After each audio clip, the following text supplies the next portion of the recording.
ಜೊತೆನೇ ಸಾಕಷ್ಟು ಬೆಳವಣಿಗೆಗಳು. ಜಿರಂತಿ ಮಸೂದೆಗೆ ರಾಜ್ಯ ಸರ್ಕಾರದ ವಿರೋಧದ ವಿಚಾರವಾಗಿ ಹಾಗೆಯೇ ರಾಜ್ಯಪಾಲರ ನಡೆಯ ವಿಚಾರವಾಗಿ ಸಚಿವ ಎಚ್.ಕೆ. ಪಾಟೀಲ್ ನಿವಾಸದಲ್ಲಿ ಮಹತ್ವದ ಸಭೆ ನಡೆದಿದೆ. ಕಾನೂನು ತಜ್ಞರು, ಹಿರಿಯ ವಕೀಲರುಗಳ ಜೊತೆ ಚರ್ಚೆ ನಡೆಸಿದ್ದಾರೆ. ರಾಜ್ಯಪಾಲರ ಸಂಭಾವ್ಯ ನಡೆಗಳ ಬಗ್ಗೆ ಮಹತ್ವದ ಚರ್ಚೆ ನಡೆದಿದೆ. ಅಧಿವೇಶನಕ್ಕೆ ರಾಜ್ಯಪಾಲರು ಬಾರದೇ ಇದ್ರೆ ಹೇಗೆ, ಭಾಷಣ ಓದದೇ ಇದ್ರೆ ಮುಂದಿನ ನಡೆ ಏನು, ಇದೆಲ್ಲವನ್ನೂ ಕೂಡ ಚರ್ಚೆ ಮಾಡಲಾಗಿದೆ. ಮುಂದಿನ ಕಾನೂನು ಹೋರಾಟದ ಬಗ್ಗೆ ಸಚಿವ ಎಚ್.ಕೆ. ಪಾಟೀಲ್ ನಿವಾಸದಲ್ಲಿ ಮಹತ್ವದ ಸಭೆ ನಡೆದಿದೆ.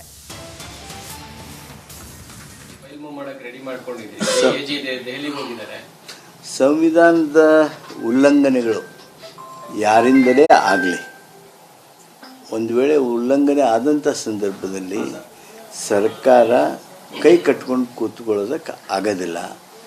ನಮ್ಮ ಜವಾಬ್ದಾರಿಯನ್ನು ನಿರ್ವಹಿಸೋದಕ್ಕೆ ಏನು ತಯಾರಿ ಮಾಡಿಕೊಳ್ಬೇಕು ಆ ತಯಾರಿಗಳನ್ನು ಮಾಡ್ಕೊಳ್ತೀವಿ. ಈಗ ಅವರು ವ್ಯಕ್ತಪಡಿಸಿರುವಂಥ ಆಕ್ಷೇಪಗಳಲ್ಲಿ ನೀವು ಯಾವುದನ್ನಾರು ಬಿಡೋ ತೀರ್ಮಾನ ತಿಳಿಸಿದ್ದೀರಾ ಸರ್? ಅವರು 11 ಪ್ಯಾರಾಗಳನ್ನು ಬಿಡಬೇಕು ಅಂಥೇಳಿ ಸಲಹೆ ಮಾಡಿದರು. ಸಾಕಷ್ಟು ಚರ್ಚೆ ಮಾಡಿದ್ವಿ ರಾಜಭವನದಲ್ಲಿ.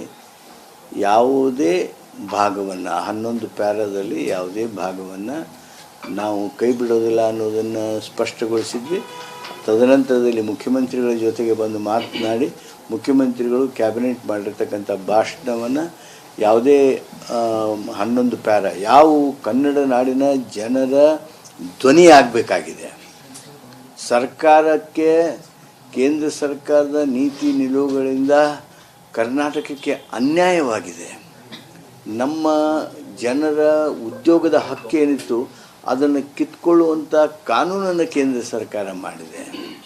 ನಮ್ಮ ಜನರಿಗೆ, ಕನ್ನಡಿಗರಿಗೆ ಏನು ಕೊಡಬೇಕಾಗಿರ್ತಕ್ಕಂಥ ಏನು ಹಣಕಾಸಿನ ಅನುಕೂಲತೆ, ಸೌಲಭ್ಯ, ಅವ್ರು ಹೇಳಿದ ಹಾಗೆಯೇ ಏನು ನೀಡಬೇಕಾಗಿತ್ತು ಕರ್ನಾಟಕಕ್ಕೆ ಅದನ್ನು ಕೊಡದೇ ಇರತಕ್ಕಂಥ ಅಪರಾಧಗಳನ್ನು ಕೇಂದ್ರ ಸರ್ಕಾರ ಮಾಡಿದಾಗ ಈ ಫೆಡ್ರಲ್ ವ್ಯವಸ್ಥೆಯಲ್ಲಿ, ಈ ಒಕ್ಕೂಟ ವ್ಯವಸ್ಥೆಯೊಳಗೆ ನಾವು ಅದನ್ನು ಸುಮ್ಮನೆ ಕೂತು ನೋಡೋದಕ್ಕೆ ಆಗೋದಿಲ್ಲ. ಆದ್ದರಿಂದ ನಾವು ನಮ್ಮ ಭಾಷಣವನ್ನು ಸಿದ್ಧ ಮಾಡಿ ಕಳಿಸಿದ್ದೀವಿ. ಅದು ಸರ್ಕಾರದ ನೀತಿ ನಿಲುವು, ಕಾರ್ಯಕ್ರಮ ಹಾಗೂ ಅಭಿಪ್ರಾಯಗಳ ಒಂದು ಭಾಷಣದ ವಸ್ತು. ಅದನ್ನು ಅವರು ಓದಲೇಬೇಕಾದದ್ದು 176 ಪ್ರಕಾರ ಸಂವಿಧಾನದ ನಿರ್ದೇಶನ. ಅದನ್ನು ಓದ್ತಾರೆ ಅಂತ ನಾನು ಆ ಭಾಷಣ ಮಾಡಬೇಕು, ಮಾಡ್ತಾರೆ ಅಂತ ಅನ್ನುವ ವಿಶ್ವಾಸ. ಸರ್, ಅವ್ರು ಬಂದು ಭಾಷಣ ಓದದೇ ಇದ್ರೆ ಸರ್ಕಾರದ ನೆಕ್ಸ್ಟ್ ನಿಲುವೇನು ಸರ್? ನೋಡಿ, ಸಂವಿಧಾನ ನನಗೊಂದು ಬೇರೆ, ನಿಮಗೊಂದು ಬೇರೆ ಅಲ್ಲ. ಮುಖ್ಯಮಂತ್ರಿಗಳಿಗೊಂದು, ರಾಜ್ಯಪಾಲರಿಗೊಂದು, ಜನಸಾಮಾನ್ಯನಿಗೊಂದು, ರಾಷ್ಟ್ರಪತಿಗೊಂದು ಅಲ್ಲ.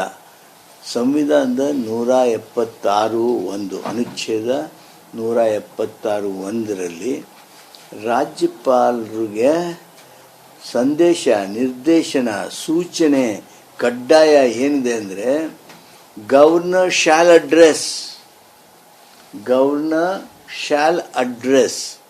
What you mean by shall address? ಬಂದು ಹೋಗುದಲ್ಲ, ನಾಟ್ ಟಚ್ ಆ್ಯಂಡ್ ಗೋ.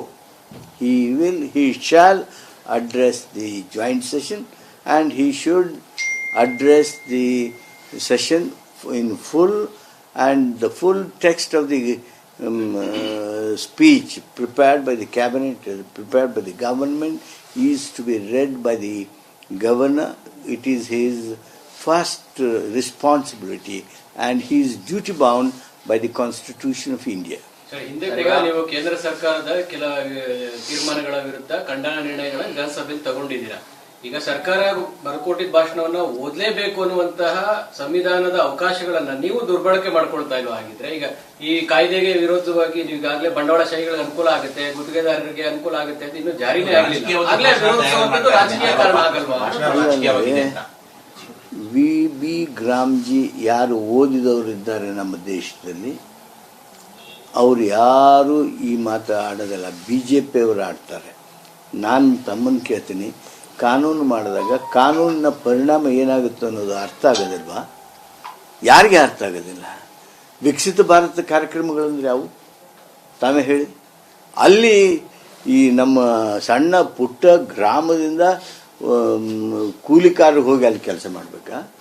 ಅಂದರೆ ಆಯಿತು, ಮೈಗ್ರೇಷನ್ಗೆ ಅನುಕೂಲ ಮಾಡಿಕೊಟ್ಬಿಡಿ, ಬೆಂಗಳೂರಿಗೆ ಬಂದು ಕೆಲಸ ಮಾಡಿ ಎಲ್ಲರೂ. ಈ ಟನಲ್ ಮಾಡೋಲ್ಲೇ, ಫ್ಲೈಓವರ್ ಮಾಡೋಲ್ಲೇ, ಏರ್ಪೋರ್ಟ್ ಮಾಡೋಲ್ಲೇ ಅವ್ರಿಗೆ ಮಾಡ್ತಾಯಿದ್ದೀರಾ? 176 ಪ್ರಕಾರ ರಾಜ್ಯಪಾಲರು ತಮ್ಮ ಭಾಷಣ ಮಾಡಬೇಕಾದದ್ದು ಅವರ ಕರ್ತವ್ಯ ಆಗ್ತದೆ. ಒಂದು ವೇಳೆ ಯಾವುದೇ ಕಾರಣಕ್ಕೆ ಅವರು ಭಾಷಣ ಮೊಟಕುಗೊಳಿಸೋದಾಗಲಿ ಅಥವಾ ಭಾಷಣ ಮಾಡದೇ ಇರೋದಾಗಲಿ ಅದು ಸಂವಿಧಾನಕ್ಕೆ ಮಾಡ್ತಕ್ಕಂಥ ದ್ರೋಹ ಆಗ್ತದೆ. ನಮಸ್ಕಾರ. ಸರ್, ಈಗ ಒಂದ್ ವೇಳೆ ಅವ್ರು ಭಾಷಣ ಮಾಡಲಿಲ್ಲ ಅಂದ್ರೆ ಕಾನೂನು ಹೋರಾಟದ ಮೂಲಕ ಮಾಡಿಸ್ತೀರಾ ಸರ್ ಭಾಷಣ? Patel sir. Patel sir. In English. Just I'll finish it fast. Just one. Only 2 minutes. 2 minutes only. I don't have. Traffic is Because we have detailed way of sir, you are a low expert. Now whatever.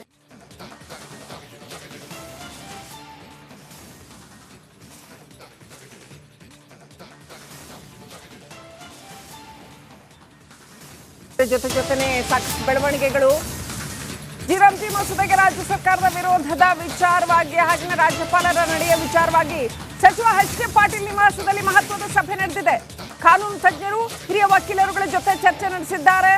ರಾಜ್ಯಪಾಲರ ಸಂಭಾವ್ಯ ನಡೆಗಳ ಬಗ್ಗೆ ಮಹತ್ವದ ಚರ್ಚೆ ನಡೆದಿದೆ. ಅಧಿವೇಶನಕ್ಕೆ ರಾಜ್ಯಪಾಲರು ಬಾರದೇ ಇದ್ರೆ ಹೇಗೆ, ಭಾಷಣ ಓದದೇ ಇದ್ರೆ ಮುಂದಿನ ನಡೆ ಏನು, ಇದೆಲ್ಲವನ್ನು ಕೂಡ ಚರ್ಚೆ ಮಾಡಲಾಗಿದೆ.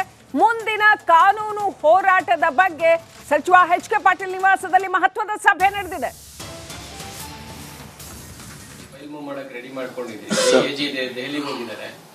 ಸಂವಿಧಾನದ ಉಲ್ಲಂಘನೆಗಳು ಯಾರಿಂದಲೇ ಆಗಲಿ, ಒಂದು ವೇಳೆ ಉಲ್ಲಂಘನೆ ಆದಂಥ ಸಂದರ್ಭದಲ್ಲಿ ಸರ್ಕಾರ ಕೈ ಕಟ್ಕೊಂಡು ಕೂತ್ಕೊಳ್ಳೋದಕ್ಕೆ ಆಗೋದಿಲ್ಲ.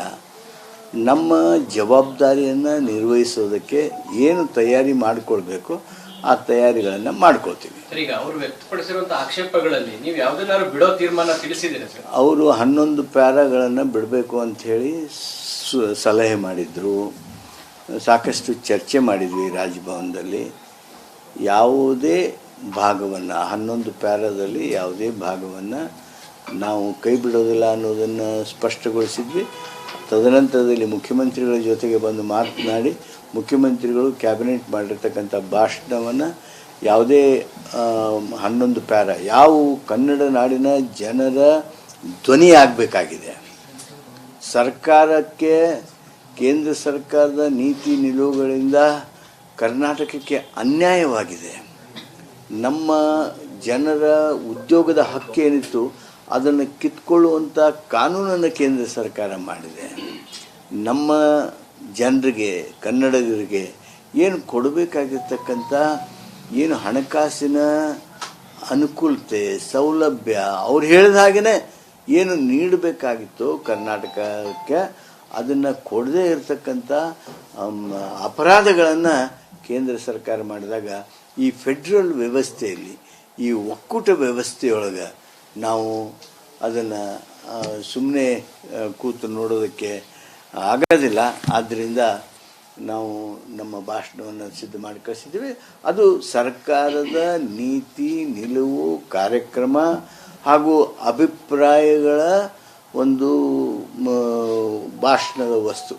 ಅದನ್ನು ಅವರು ಓದಲೇಬೇಕಾದದ್ದು 176 ಪ್ರಕಾರ ಸಂವಿಧಾನದ ನಿರ್ದೇಶನ. ಅದನ್ನು ಓದ್ತಾರೆ ಅಂತ ನಾನು ಆ ಭಾಷಣ ಮಾಡ್ತಾರೆ ಅಂತ ಅನ್ನುವ ವಿಶ್ವಾಸ. ಸರ್, ಅವ್ರು ಬಂದು ಭಾಷಣ ಓದದೇ ಇದ್ರೆ ಸರ್ಕಾರದ ನೆಕ್ಸ್ಟ್ ನಿಲುವೇನು ಸರ್? ನೋಡಿ, ಸಂವಿಧಾನ ನನಗೊಂದು ಬೇರೆ, ನಿಮಗೊಂದು ಬೇರೆ ಅಲ್ಲ. ಮುಖ್ಯಮಂತ್ರಿಗಳಿಗೊಂದು, ರಾಜ್ಯಪಾಲರಿಗೊಂದು, ಜನಸಾಮಾನ್ಯನಿಗೊಂದು, ರಾಷ್ಟ್ರಪತಿಗೊಂದು ಅಲ್ಲ. ಸಂವಿಧಾನದ 176(1) ಅನುಚ್ಛೇದ 176(1) ರಾಜ್ಯಪಾಲರಿಗೆ ಸಂದೇಶ, ನಿರ್ದೇಶನ, ಸೂಚನೆ ಕಡ್ಡಾಯ ಏನಿದೆ ಅಂದರೆ governor shall address. What you mean by shall address? ಬಂದು ಹೋಗೋದಲ್ಲ, not touch and go. he shall address the joint session and he should address the session in full and the full text of the speech prepared by the cabinet, prepared by the government, is to be read by the governor. It is his first responsibility, and he is duty bound by the Constitution of India. Sir, ಹಿಂದೆ ಕೂಡ ನೀವು ಕೇಂದ್ರ ಸರ್ಕಾರದ ಕೆಲ ತೀರ್ಮಾನಗಳ ವಿರುದ್ಧ ಖಂಡನ ನಿರ್ಣಯಗಳನ್ನ ವಿಧಾನಸಭೆಯಲ್ಲಿ ತಗೊಂಡಿದ್ದೀರಾ. ಈಗ ಸರ್ಕಾರ ಬರ್ಕೊಟ್ಟಿದ್ದ ಭಾಷಣವನ್ನ ಓದಲೇಬೇಕು ಅನ್ನುವಂತಹ ಸಂವಿಧಾನದ ಅವಕಾಶಗಳನ್ನ ನೀವು ದುರ್ಬಳಕೆ ಮಾಡ್ಕೊಳ್ತಾ ಇಲ್ವಾ? ಆಗಿದ್ರೆ ಈಗ ಈ ಕಾಯ್ದೆಗೆ ವಿರೋಧವಾಗಿ ನೀವು ಈಗಾಗಲೇ ಬಂಡವಾಳಶಾಹಿಗಳಿಗೆ ಅನುಕೂಲ ಆಗುತ್ತೆ, ಗುತ್ತಿಗೆದಾರರಿಗೆ ಅನುಕೂಲ ಆಗುತ್ತೆ ಅಂತ ಇನ್ನೂ ಜಾರಿನೇ ಆಗಲಿಲ್ಲ. ಆಗ್ಲೇ ವಿರೋಧಿಸುವಂತದ್ದು ರಾಜಕೀಯ ಕಾರಣ ಆಗಲ್ವಾ? ವಿ ಗ್ರಾಮ್ಜಿ ಯಾರು ಓದಿದವರಿದ್ದಾರೆ ನಮ್ಮ ದೇಶದಲ್ಲಿ, ಅವರು ಯಾರು ಈ ಮಾತು ಆಡೋದಲ್ಲ, BJP ಅವರು ಆಡ್ತಾರೆ. ನಾನು ತಮ್ಮನ್ನು ಕೇಳ್ತೀನಿ, ಕಾನೂನು ಮಾಡಿದಾಗ ಕಾನೂನಿನ ಪರಿಣಾಮ ಏನಾಗುತ್ತೆ ಅನ್ನೋದು ಅರ್ಥ ಆಗೋದಿಲ್ವಾ? ಯಾರಿಗೆ ಅರ್ಥ ಆಗೋದಿಲ್ಲ? ವಿಕಸಿತ ಭಾರತ ಕಾರ್ಯಕ್ರಮಗಳಂದ್ರೆ ಯಾವು ತಾವೇ ಹೇಳಿ. ಅಲ್ಲಿ ಈ ನಮ್ಮ ಸಣ್ಣ ಪುಟ್ಟ ಗ್ರಾಮದಿಂದ ಕೂಲಿಕಾರರು ಹೋಗಿ ಅಲ್ಲಿ ಕೆಲಸ ಮಾಡಬೇಕಾ? ಅಂದರೆ ಆಯಿತು, ಮೈಗ್ರೇಷನ್ಗೆ ಅನುಕೂಲ ಮಾಡಿಕೊಟ್ಬಿಡಿ, ಬೆಂಗಳೂರಿಗೆ ಬಂದು ಕೆಲಸ ಮಾಡಿ ಎಲ್ಲರೂ. ಈ ಟನಲ್ ಮಾಡೋಲ್ಲೇ, ಫ್ಲೈಓವರ್ ಮಾಡೋಲ್ಲೇ, ಏರ್ಪೋರ್ಟ್ ಮಾಡೋಲ್ಲೇ ಅವ್ರಿಗೆ ಮಾಡ್ತಾ ಇದ್ದೀರಾ? 176 ಪ್ರಕಾರ ರಾಜ್ಯಪಾಲರು ತಮ್ಮ ಭಾಷಣ ಮಾಡಬೇಕಾದದ್ದು ಅವರ ಕರ್ತವ್ಯ ಆಗ್ತದೆ. ಒಂದು ವೇಳೆ ಯಾವುದೇ ಕಾರಣಕ್ಕೆ ಅವರು ಭಾಷಣ ಮೊಟಕುಗೊಳಿಸೋದಾಗಲಿ ಅಥವಾ ಭಾಷಣ ಮಾಡದೇ ಇರೋದಾಗಲಿ ಅದು ಸಂವಿಧಾನಕ್ಕೆ ಮಾಡ್ತಕ್ಕಂಥ ದ್ರೋಹ ಆಗ್ತದೆ. ನಮಸ್ಕಾರ. ಸರ್, ಈಗ ಒಂದ್ ವೇಳೆ ಅವ್ರು ಭಾಷಣ ಮಾಡಲಿಲ್ಲ ಅಂದ್ರೆ ಕಾನೂನು ಹೋರಾಟದ ಮೂಲಕ ಮಾಡಿಸ್ತೀರಾ ಸರ್ ಭಾಷಣ? Patel sir, in English. Just I'll finish it fast. Just one. Only 2 minutes. 2 minutes only. I don't have. Nothing is Because we want to get a detail where, so you are a law expert. Now, whatever.